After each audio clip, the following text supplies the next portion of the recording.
बिस्मिल्लाहिर्रहमानिर्रहीम। अस्सलाम वालेकुम। उम्मीद है अल्लाह के फजल से आप सब खैरियत से होंगे। अल्लाह ताला आप सब पर अपनी रहमतें और बरकतें नाज़िल फरमाएं और अपने हिफ्ज़ मान में रखें, आमीन।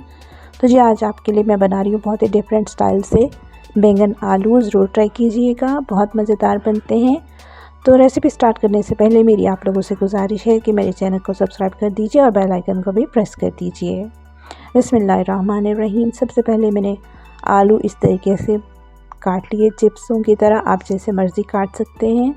और इन आलूओं को मैंने फ्राई कर लिया ऑयल में। ये देखिए गोल्डन ब्राउन हो चुके हैं माशाल्लाह से। और फिर मैंने इसके बाद इनको निकाल लिया ऑयल से। इसी तरह बैंगन मैंने काट के फ्राई कर लिए थे, वो हिस्सा मेरी वीडियो का स्किप हो गया, तो आप ज़रूर कर लीजिएगा फ्राई उनको। फिर मैंने एक पैन में बारीक कटी हुई प्याज ले ली।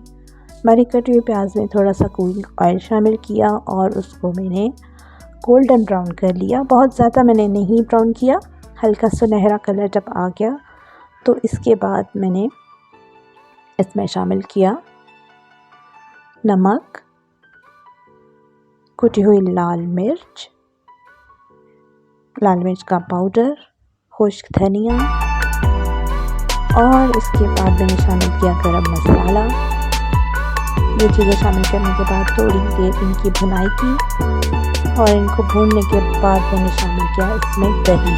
टमाटर का मैंने इस्तेमाल नहीं किया, मैंने दही शामिल किया। तकरीबन 3 से 4 टेबलस्पून के बराबर दही था, वो शामिल किया और ये हमारी ग्रेवी तैयार होगी। इसके बाद मैंने इसमें जो हमने फ्राई किए थे आलू और बैंगन, वो दोनों शामिल कर दिए।